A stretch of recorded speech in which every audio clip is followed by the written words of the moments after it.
I want to hop on, because there's not a lot of new folks out here, and folks talk about counterinsurgency like it's a thing of the past. Some folks, everything's COINTELPRO. That's that COINTELPRO. So what I would like you to do, and I know you've done it like 8 billion times, but it's your first time doing it right here.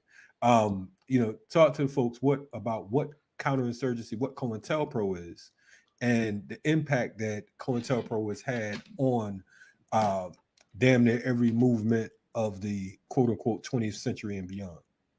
Well, COINTELPRO, simplest terms, first of all, it's a cryptonym because it was secret. It would be an acronym otherwise, but it was a secret acronym that stands for counter. That's the CO. Intelligence.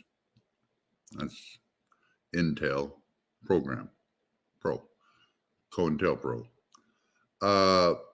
It's a peculiar kind of counterintelligence program because the FBI's counterintelligence mandate is directed at apprehending the agents of foreign powers, saboteurs, spies, such as that. And COINTELPRO is directed at the citizens of the United States, domestic organizations. So arguably, it's a misnomer right from the get-go. They're using the techniques, the methods that were developed to deal with counterintelligence operations directed as they're mandated to do against the agents of foreign powers, but they're directing these domestically.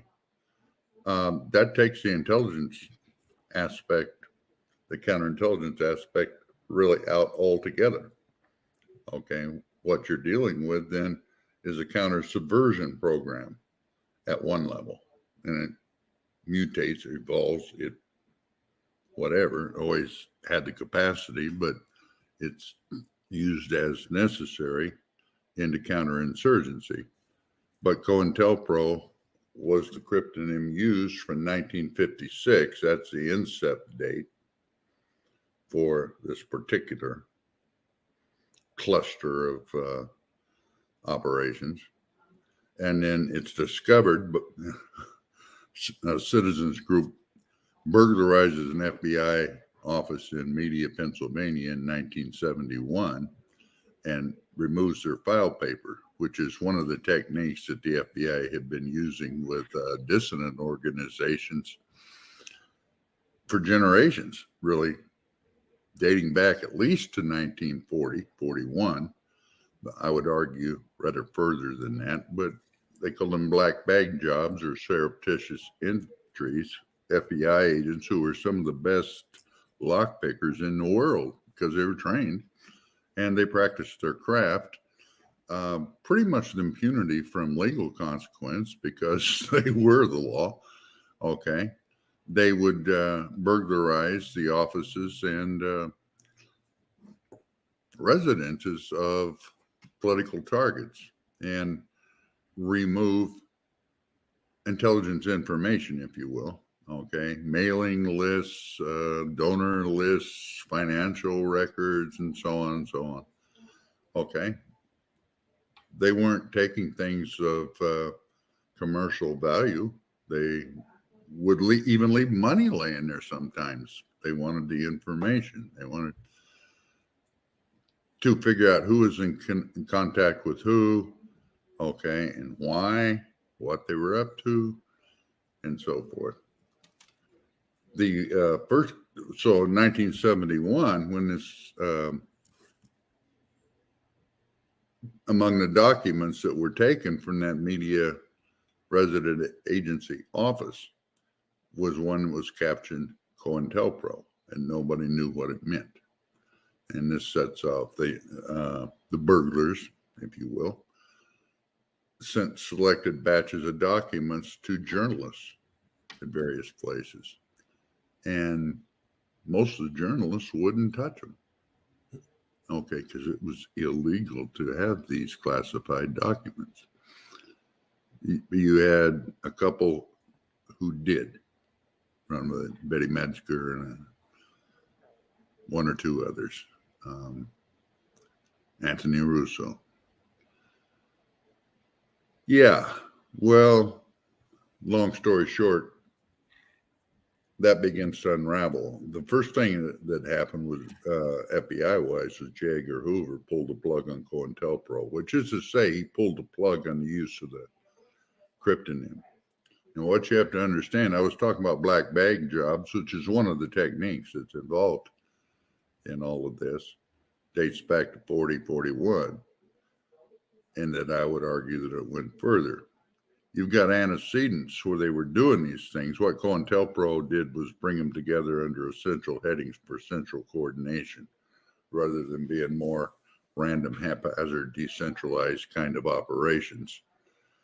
Actually, you can trace some of the tactics that are used, the techniques, if you will, back to the Pinkerton agents at the time of the Civil War.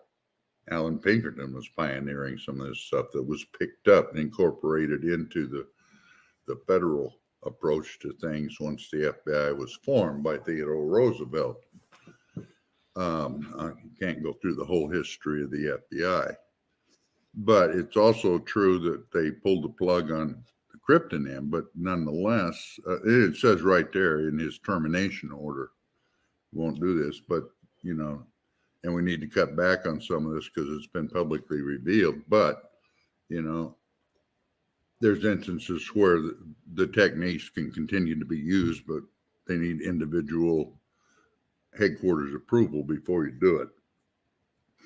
And the Church Committee, which is a Senate investigating committee that's convened 74 and 5, do hearings to investigate what the FBI had been doing. Also the CIA and the NSA, but we're concerned here with the FBI. They said in their final report that they had a half a dozen different ongoing programs that appeared to fit the profile of COINTELPRO at that time, one of them which was against the American Indian movement, and they were getting ready to convene hearings on that when you had the famous firefight at Oglala and 2 agents are killed, and this leads to the Leonard Peltier case. They suspended the hearings out of deference to the FBI and its monumental loss of 2 agents. You got 70 dead Indians on that reservation at the time as a result of the FBI operations there, but they lost 2 agents, so we'll suspend the hearings. So they're still suspended. You know, the charter for the Church Committee, the Senate Select Committee to investigate all this stuff, has never been rescinded. So they could, as Cynthia McKinney, for example, wanted to do, but she, of course, was in the House of Representatives, and it was a Senate committee, so she didn't really have much basis to propel it forward. It could be. She didn't have a lot of support in the Congress either. Yeah, yeah. Yeah, times have changed, and most of the stuff that was illegal at the time, by hook and by crook, you know, you got the 96 Omnibus Crime Bill that was passed, the Counterterrorism and Effective Death Penalty Act is, what they call that guy, the first black president, Bill Clinton? Yeah. Thanks to Toni Morrison. Another 100,000 cops on the street, Clinton. And the Patriot Act, which is a cleanup measure. Everybody freaked out about the Patriot Act, and you know, it's reasonable. Okay, be freaked out about, but understand that it was a cleanup bill. It was the things that got left out of the important one, which was Clinton's bill, which had been in effect by that point for 6 years. By the time you get around to the Patriot Act, the Patriot Act adds pieces that got left out that all the intelligence agencies wanted. But you've also got a whole series of executive orders that begin with Ronald Reagan that basically legitimated all things that were considered crimes in the 60s and 70s. So the techniques and tactics that were used illegally to target organizations and individuals committed to affecting social change. And the more radical you get, the more attention you draw, and the more effective you are, the more attention you draw as well. These become targets for neutralization. And at one level, and this is mostly what the church committee reveals, is that they systematically went about discrediting and disrupting.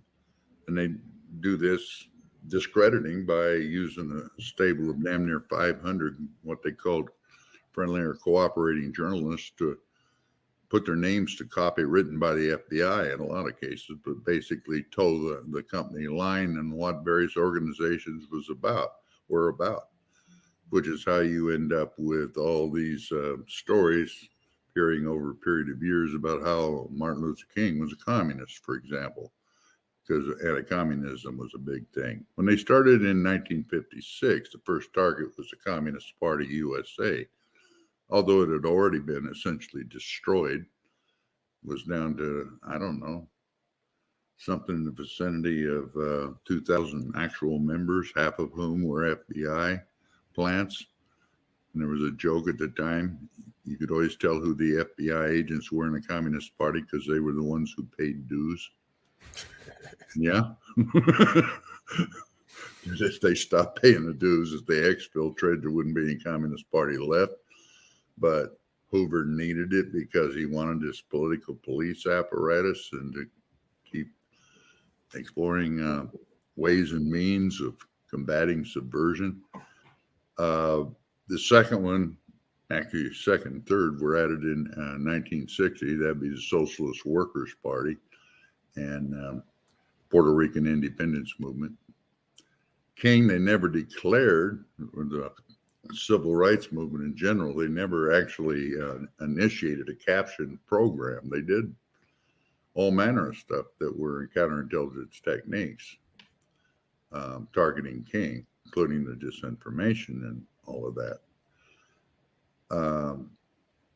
Then you get into what they have one they call white nationalist hate groups, which was sort of forced upon them by the white knights of the Ku Klux Klan in Mississippi, taking out 3 civil rights workers, Cheney, Schwerner, and Goodman, during Freedom Summer in '64.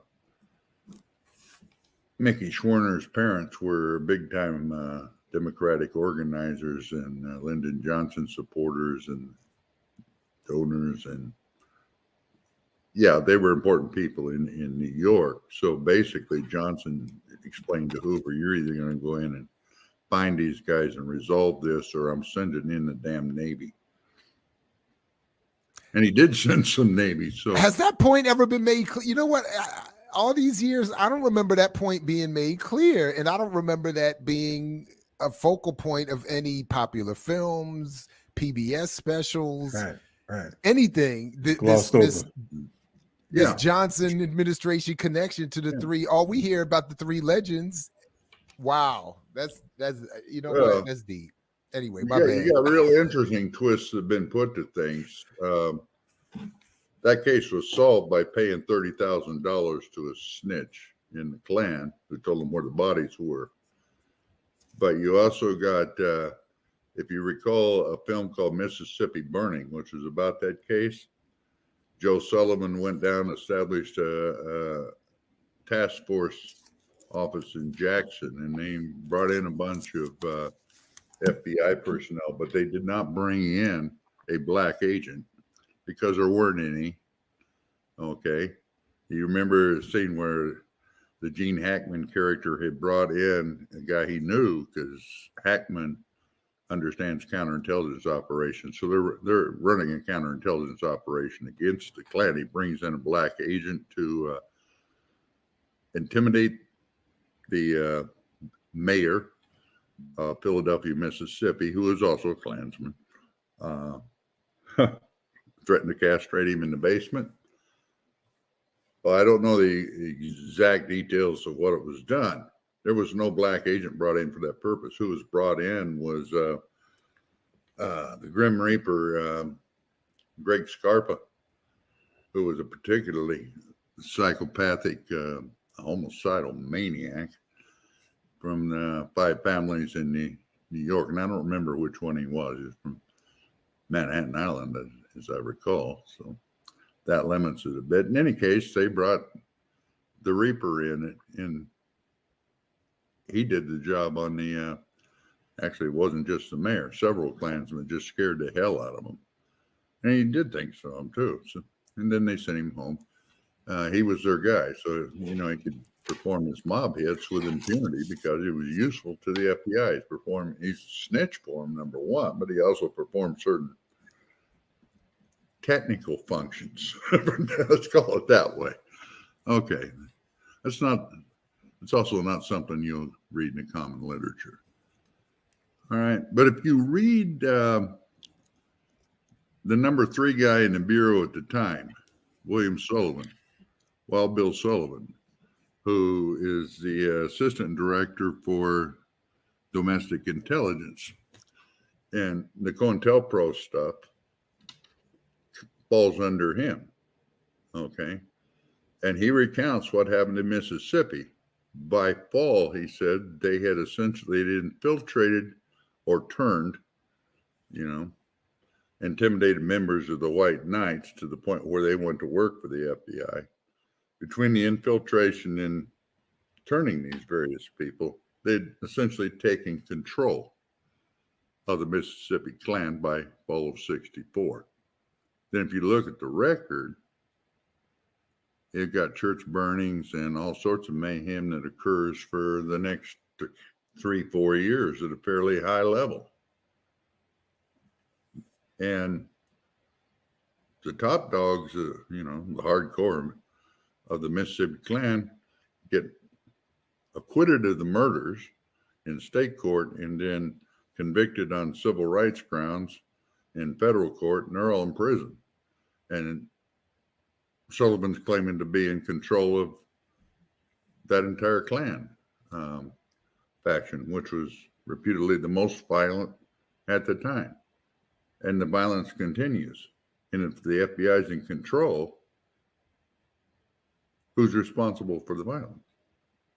And all of the violence is directed at their primary target, which is the civil rights movement, SNCC, and so on at the time. So this COINTELPRO is anomalous in the sense that it was designed to take an autonomous entity that was out of control and causing them some problems and embarrassment in terms of the FBI being compelled to do things it didn't want to do, and turns them into a counter in the major counterintelligence operation or set of operations that you're running. So the next is COINTELPRO Black Nationalist Hate Groups. Well, the SCLC and CORE are both listed as being among the hate groups. And they're being listed this way because supposedly their propensity for violence. The FBI's whole rationale for this is to quell violence. They're not quelling police violence, for example, the endemic violence of the order they're attempting to uphold there. It's just if there's any response from that side that, you know, somebody might shoot back at a cop or whatever, then you need to call in the cavalry and press that. All right. And then they have COINTELPRO New Left, which is pretty much the capstone to things. So you have that set of programs. All right.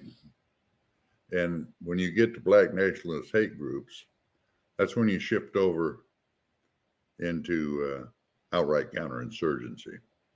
All right. Not that there is an insurgency as such really going on yet. That sort of helps to catalyze the insurgency because the cops are killing Panthers at a pretty strong rate. And killings, I mean, the so-called ghetto riots, the long hot summers of the late 60s, almost all of them, if you look, you know, the trigger is a cop killing a black guy one too many times. Just gratuitous Rodney King kind of thing. Not a Rodney King. Minneapolis. George Floyd. Yes, thank you. I'm having one of those, what they call them, senior moments or senior moments. Too recent history for this old guy or something, whatever.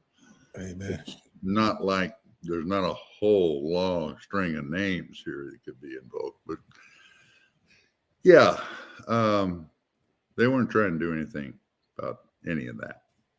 So this whole notion that their predication was to quell violence or to prevent violence or whatever, particular kind of violence, which would be self-defense or reaction to state violence, whatever.